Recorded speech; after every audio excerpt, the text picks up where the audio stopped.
Hello, I'm Congressman Brad Wenstrup. I want to thank you for taking time to observe Veterans Day with us and recognize our troops who have served this nation over the years. For some, this day, this year, may be the beginning of a 3-day weekend to see family or simply to enjoy some time off. For others, it's a reminder to put out an American flag and thank the veteran that they see in the checkout line at the grocery store or out on the street. But for many Americans, this day can be very personal.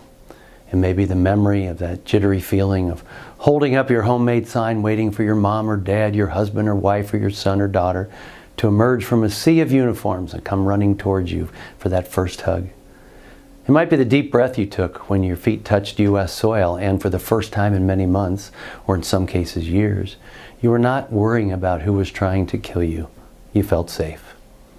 For me, it's the faces and names of those I served with and all those whom we served. It's the Marine praying his rosary as we took his friend into the operating room. It's the Iraqi interpreters who served alongside us so faithfully. It's my fellow caregivers.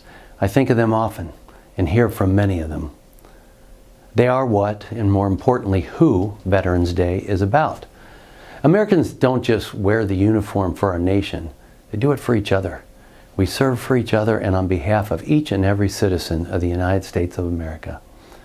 As President Ronald Reagan once said, if we look to the answer as to why for so many years we have achieved so much, prospered as no other people on earth, it was because here in this land we unleashed the energy and individual genius of man to a greater extent than has ever been done before. Freedom and the dignity of the individual have been more available and assured here than in any other place on earth. The price for this freedom at times has been high, but we have never been unwilling to pay the price. Let's never forget those who willingly step forward to shoulder that duty and privilege. Today, I'd like our country to take a collective pause. I'd like for each of us to stop, look up to the sun and sky above us, and count the many freedoms and rights we are able to exercise without thinking every single day. Let us each strive to make sure that those freedoms are never taken from us.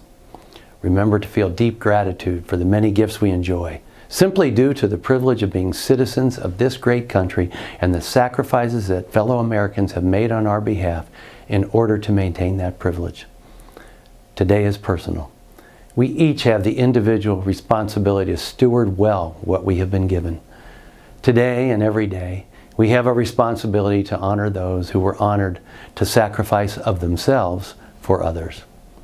St. Pope John Paul II, when visiting our United States, once said, "Freedom consists not in doing what we like, but having the right to do what we ought." As one American POW once wrote on the wall of a confinement cell, freedom has a taste to it, to those who fight and almost die, that the protected will never know. Have a happy Veterans Day. Thank you.